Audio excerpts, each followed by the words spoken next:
अमरावती शहरातील मध्यवस्तीत अनेक वर्षापासून वसलेलं गडगडेश्वर मंदिर आहे। याच मंदिरामध्ये आता महाशिवरात्रीची पूर्वतयारी सुद्धा पूर्ण टप्प्यात आलेली आहे। लाइटिंग सजावट संपूर्णतः मंदिर ट्रस्टीने सुद्धा केलेली आहे।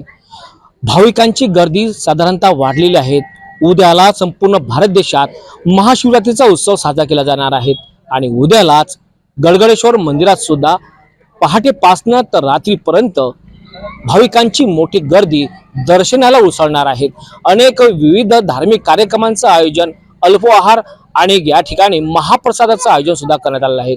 सोबतच अमरावती शहरातील कोंडेश्वर मंदिर असेल, सोबतच अनेक मंदिर असेल, महादेवांचं मंदिर असेल, या ठिकाणी सुद्धा ट्रस्टीनी सजावट आणि संपूर्ण तयारी सुद्धा केलेली आहेत।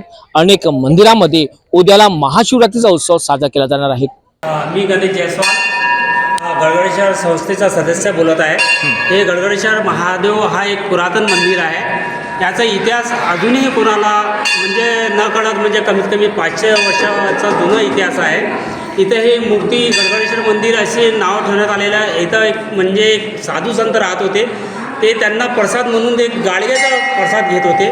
ते एक दिवस अदृश्य झाले। त्याच्यानंतर या मंदिराचं नाव, या संस्थेचं नाव गडगडेश्वर महादेव मंदिर पडलेलं आहे। आणि इथं दरवर्षी लाखोच्या संख्येनं मध्यवस्तीत असल्यामुळे आणि प्रसिद्ध असल्यामुळे, जागृत देवस्थान असल्यामुळे लाखोच्या संख्येनं इथं लोक उपस्थित राहतात। इथं उसळाचा कार्यक्रम असतो आणि अनेक भक्तांकडनं जे जे आयोजन केले जातात, कोणी प्रसाद ठेवला जातो, मंदिरात संस्थान करणं, दुसऱ्या दिवशी महाप्रसादाचे आयोजन असते, असं भव्यतम कार्यक्रम असते। आणि इथं सगळ्यांना लोकांना मनतृप्त आनंद भेटतो आणि दरवर्षी दिवसेंदिवस संख्या इथं भक्तांची वाढत आहे। अशीच भक्तांची अपार शक्ती राहावं आणि देवाचा आशीर्वाद राहावा भोले शंकरांचा, हीच विनंती। बोलो, उद्या कोणकोणते कार्यक्रम आहेत सकाळी साजेसे? सवेरे से उसड़ का बाटप होता है।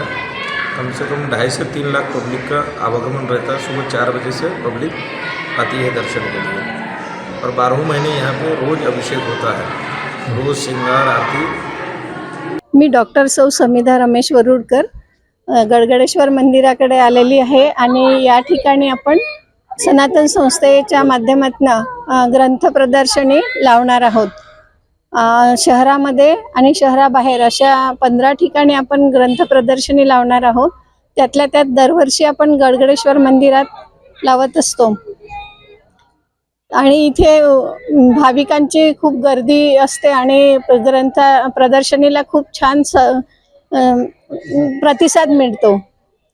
आणि त्यानिमित्त भाविकांनी आपल्या या ग्रंथ प्रदर्शनीचा लाभ घ्यावा अशी मी सर्वांना विनंती करते। आणि